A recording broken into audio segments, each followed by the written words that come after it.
From One of One Production Studio, located in Fort Lee, New Jersey, this is The Art of Music Tech.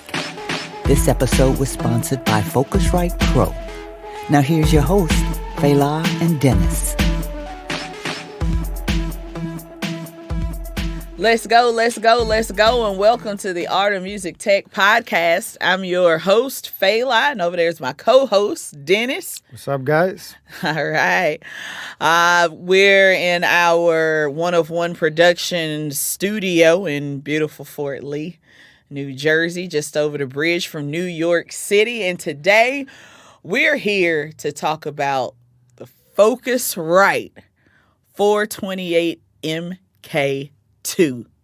Let's go. Let's go. Yeah, this episode is sponsored by Focusrite Pro. So this is a special episode, and we're going to talk about this bad boy right here. Partnering up with the Pro division, what we have as far as interface, to get into that, we have the Focusrite Claret series, which soon will be upgrading that to RedNet, which is in the Focusrite Pro division. The Claret series is the highest series in their prosumer division.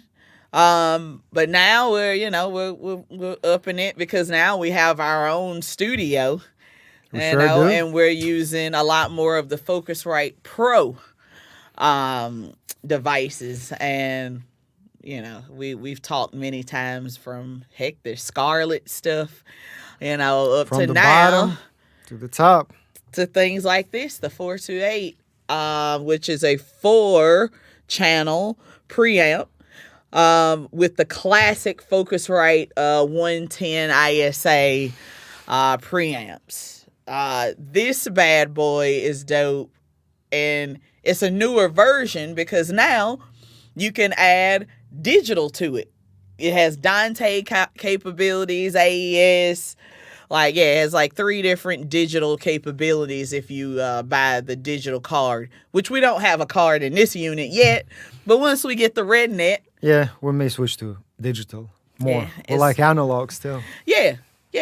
But less cabling, especially, we don't have a large recording space. So, for things like that really sticks out. And we already have the dual ISA. We have 2.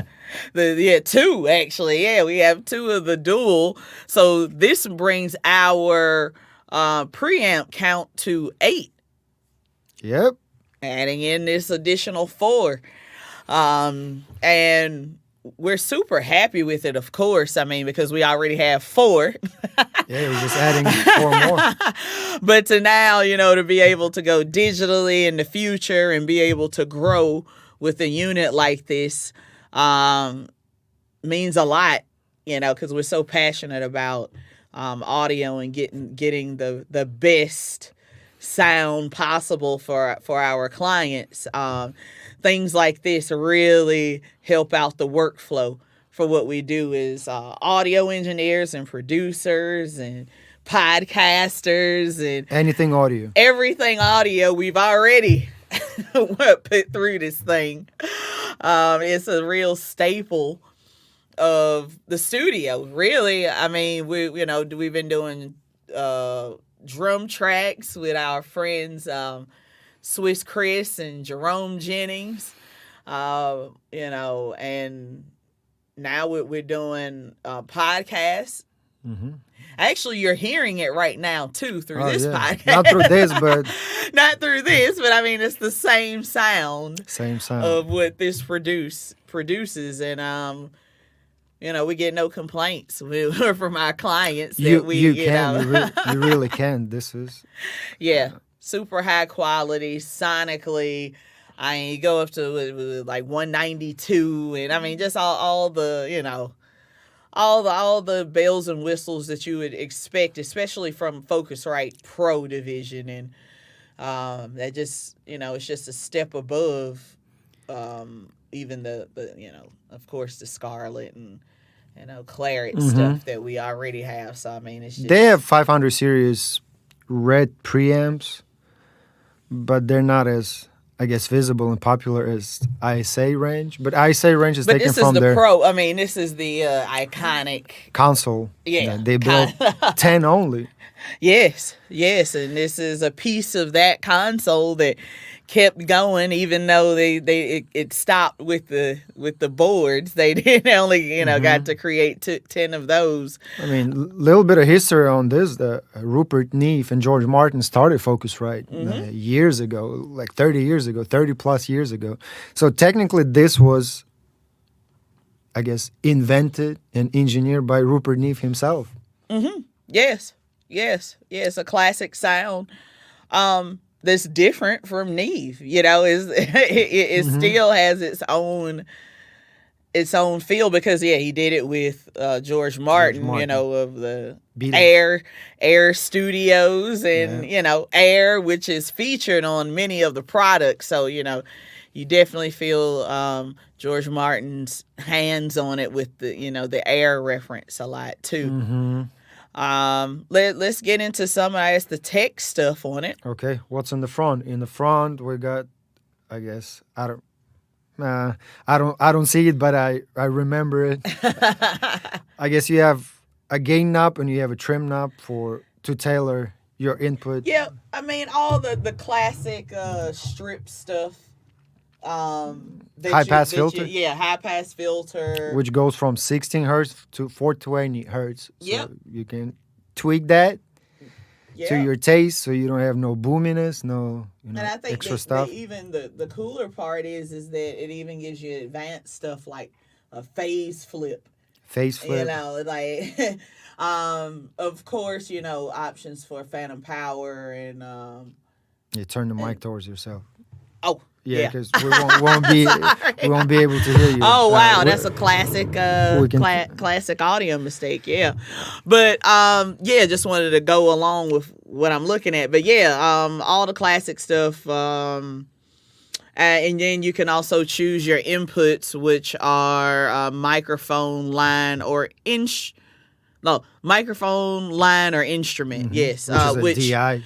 Yeah, which the instrument inputs, quarter-inch inputs are on the front, which makes it super easy to add in any guitar, bass, keyboard, and just go straight into this powerful box. And you also have inserts as well. So say you want to add right here. I see them in front of me. You want to add a compressor to this. You can, go in and out and still, come through this and insert 4 actually, as a matter of fact. Yeah.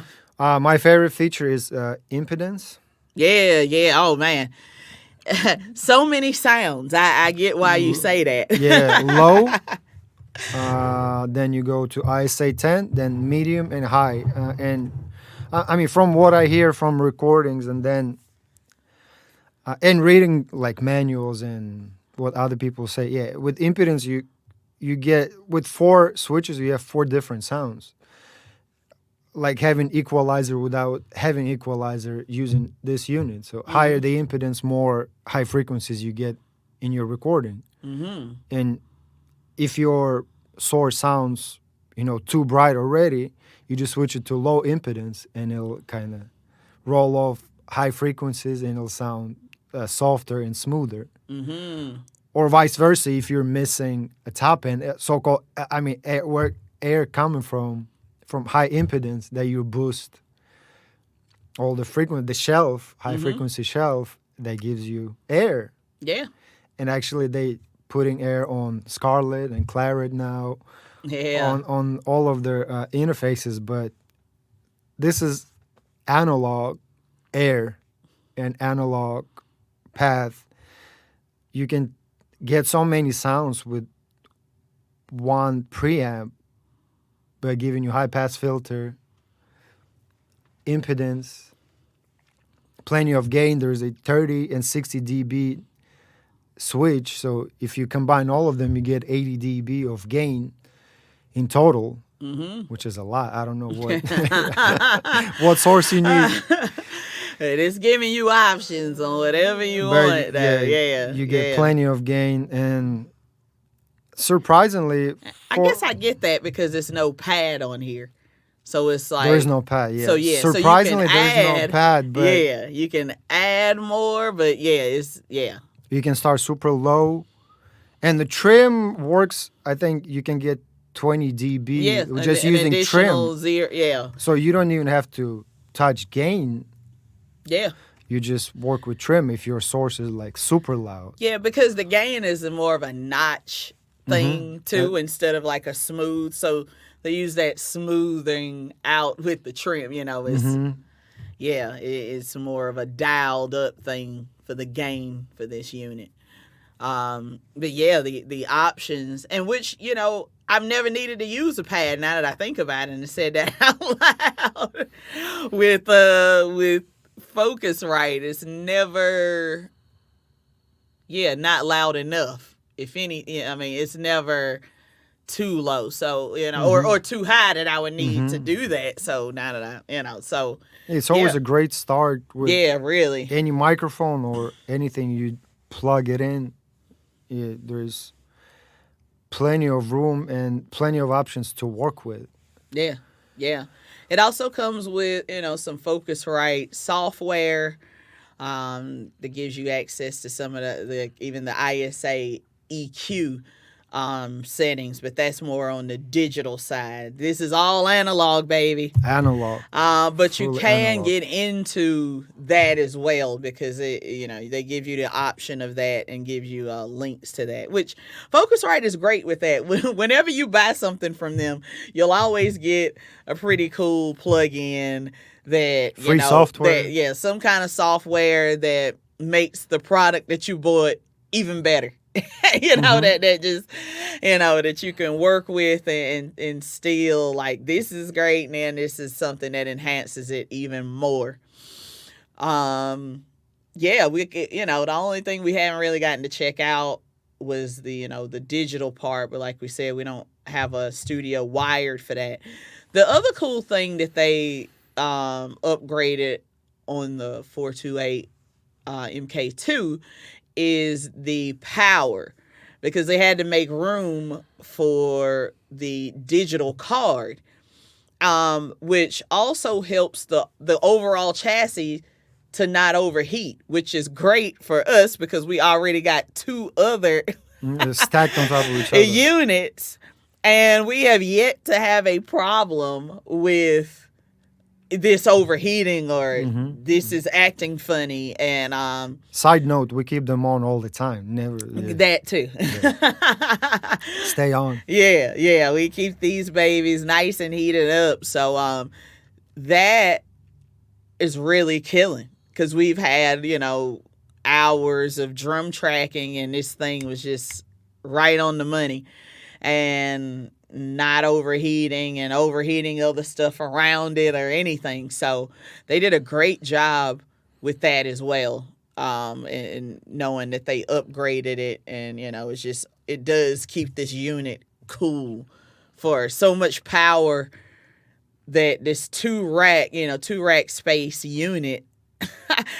I mean, that's usually like you got to leave like a space between something like this. Like back in the day, like doing racks for tours or it was like, okay, yeah, put spaces between that because we got to put a fan in the back that's gonna so this definitely helps with that. So I mean, I would imagine this would all be great for touring as well because of that situation of not overheating. And it's technically, this is a really bomb. They have the same piece of two gear. rack unit, but with 8 preamps.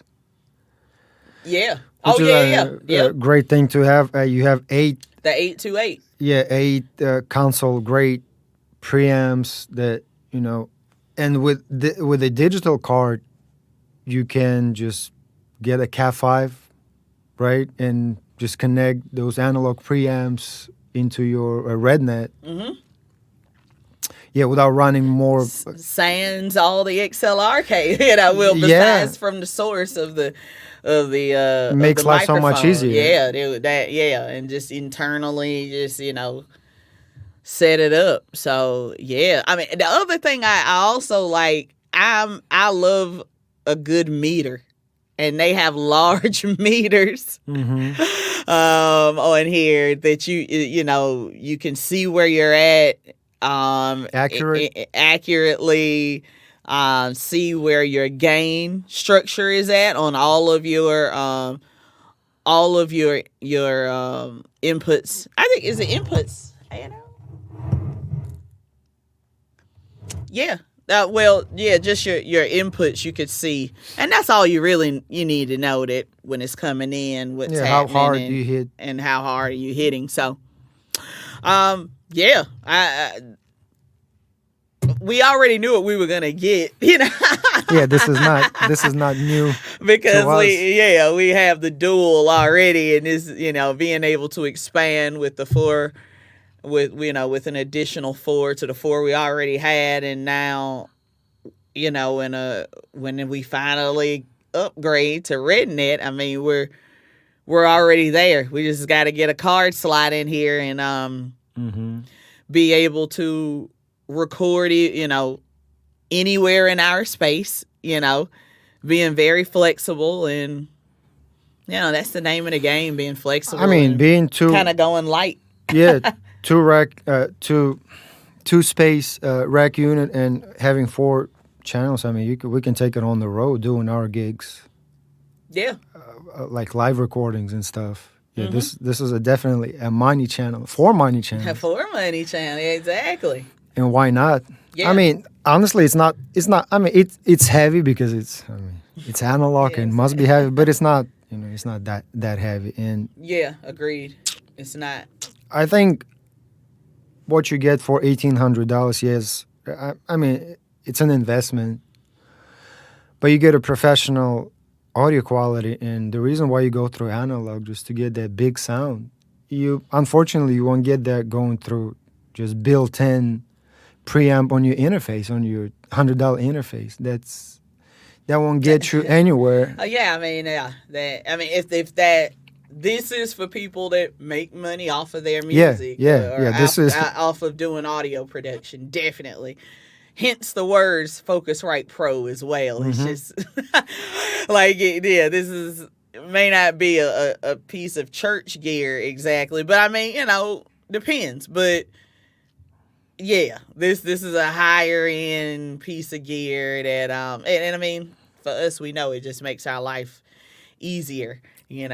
I mean, I can tell when the recording sounds thin. I can tell that they're just missing a great preamp in between. And if you ever wonder why your recording sound thin and small and lifeless, here's the answer: 4 inputs. I mean, 4 inputs is enough to record drums too. Yeah, that's why we're happy to have 32 8. channels is great. But yeah, having 8 in the studio here is lifesaver. I mean, we had 6 people podcast in this room. Exactly. And I mean, this also helps a lot. Yeah. From music to podcasts to just everything we do audio wise is going through this. So yeah. Anything else? They have a solo version of this, right? They have solo. The Lunchbox. They have the ISA. ISA2, which is 2 channel, 428 Mk II. And mono, solo is what they call it. Yeah. And an 8 channel, which Mk2 is just the upgraded version with the digital card. Yeah, digital card and upgraded power source. So, yeah, this is the way to go. I mean, if you like other brands, great. I still feel like Focusrite putting out great product at reasonable price. Yeah, agree. To get 2-channel preamp for less than $1,000, you can get a clone, but not the real thing. To get a Neve or a Manley, I don't know, higher grade preamps, you have to spend $1,500, a couple $1,000 just to get good two inputs. Yeah. Or more. You can, if you got more money, you can spend more money. But Focusrite, Focusrite, they do incredible job with digital and analog audio, combining them together, which in today's world and recording, that's what you need. You need to use hybrid. You can rely on analog only because everything you're going to listen digital anyway. So, but you still need to go through analog. I wish they make consoles. Hopefully one day they come back and do another 10. Yeah, but this is the best of both worlds with digital and analog right here. So, we're seeing hybrids, and it's a lot of hybrid studio owners out there. And, even if you're your own solo studio, you're doing your stuff out of, this is worth checking out. Yes, it is. This is definitely worth checking out. So, all right, I believe that's it from us today with this episode of Short the and sweet. Art of Music Tech, talking about an oldie but goodie but newbie. Yeah, this is a fairly new. With the Focusrite 428 Mk II with the digital option card that you can add to it.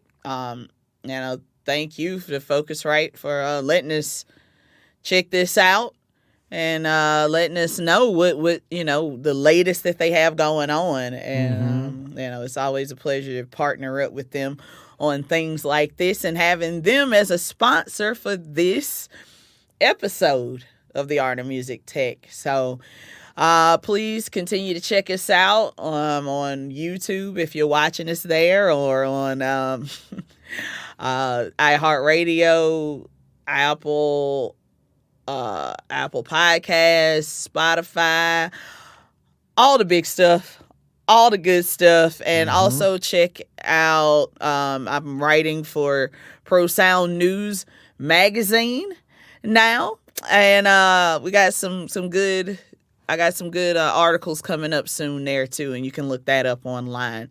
And then you can also purchase our audio kits that feature Focusrite products in it. With the Scarlett, we have the 1-of-1 audio kits that you can check those out at oneofoneproductions.com. It's great for all the things that we're doing, like right now, a podcast you can do anywhere in the world, and you can also have the option of sending us your podcast, and we'll edit it. And, we do that as a service as well. So check all of that stuff out in our summary. That's about it, right? That's about it. All right. For today. All right. Thanks again, guys, everybody, for watching this, the Art of Music Tech from Fort Lee, New Jersey at 1-of-1 Production Studios. From my business partner, Dennis, and from myself, let's go. Let's go, guys. For more information of booking 23dB Productions, visit their website at 23dbproductions.com. Like and follow 23dB Productions at Instagram, Facebook, YouTube, and Twitter for the latest work.